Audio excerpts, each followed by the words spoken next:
So you're doing different launches every single time. So you're not taking the same launch and then doing like the same, like You refining that. can, you can. That's the smarter option. That's the Yeah. smarter option. I generally don't do many smart things in my life. Here's the thing is that is by far the smartest option you can do. Obviously, you can only run the same launch to your warm audience a couple times a year. So if you're going to do that, you've got to use different traffic sources than your warm audience, or it generally will end up not working out that well for you. And basically, what will happen is that you'll by the time that you get to your fourth launch, you'll run out of audience unless you're doing a bunch of lead generation or you have a massive audience. Yeah, You know, absolutely. So it is one of those things that we have to be aware of where the audience comes from. But say, like, if we're just using a cold audience, I suppose necessarily doing the exact same webinar every 2 weeks is not necessarily going to be the funnest thing in the world.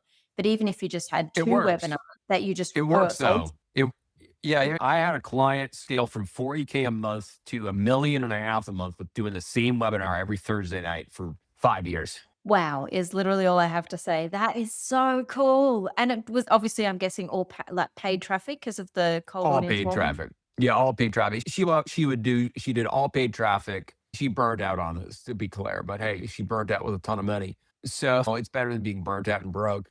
So if I remember correctly, she did paid every Thursday and then she re-invited everybody every month, I think every month from her email list. And that strategy worked incredibly well. What's funny is like that's what I did back in 2015, 2016, right up until like 2017. And then I burnt out doing the same thing. And it's just like you can only talk about the same thing. Yeah, if you're a little maybe a little less creative, you can do that. But if you're creative and you're just talking about the same thing over and over again, I don't know. I just feel like that's it's hard. But again, it just depends. Like if you optimize making money over your creativity, you can make money much more easily. I do different launches because it's like I don't know. It's fun. I would make so much more money if I just. My wife always tells me she's just like, hey, if you want to make more money, you just talk about the same thing. You have brilliant stuff, just talk about the same thing. But instead, I go and like write a new book, and which is not a very high return on investment thing to do. And I don't know. That's just which one are you optimizing for? Creativity or money? That's really Yeah. okay. Yeah.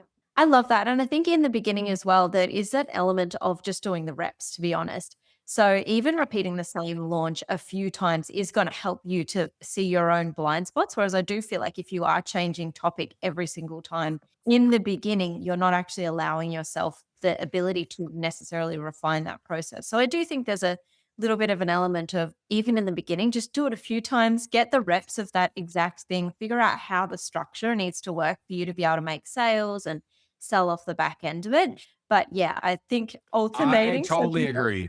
I totally agree. I totally agree. And I like, you got to realize, again, I didn't go specifically in my story. I was $1 million in debt in 2014 from some businesses not working out that well. And so in 2015, and I had a marketing agency and a programming agency. And then in 2015, I started teaching people online marketing and stuff because I was doing it for such a long time up to that point. And I did probably in the span of 18 months, I did about 350 live webinars. So I was doing 5 webinars a week live.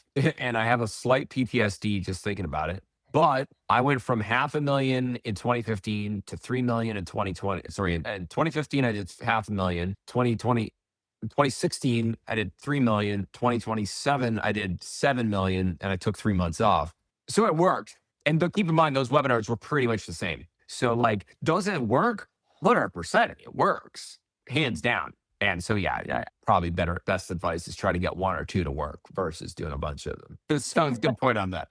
Good point on that. My track record shows that a repetition works more than just being a creative all day. Yeah, but even like that repetition allows you to figure out like, yeah, the things that you're doing or not doing. And I think, yeah, I think both work because I think once you've got the system down, then you can plug in any topic. But if you haven't necessarily got the system and you keep changing topic, you can't necessarily see what's not working. So I think there's an element of both there, which is And it's I used to suck like webinar. When I started, I was not very good at it. And is there lots of people way better than I am now for sure. But in 2015, 2016, 2017, I did those webinars and I would probably was doing 3 to 5 podcasts a week. Like I got really good in those years and being able to articulate ideas and myself.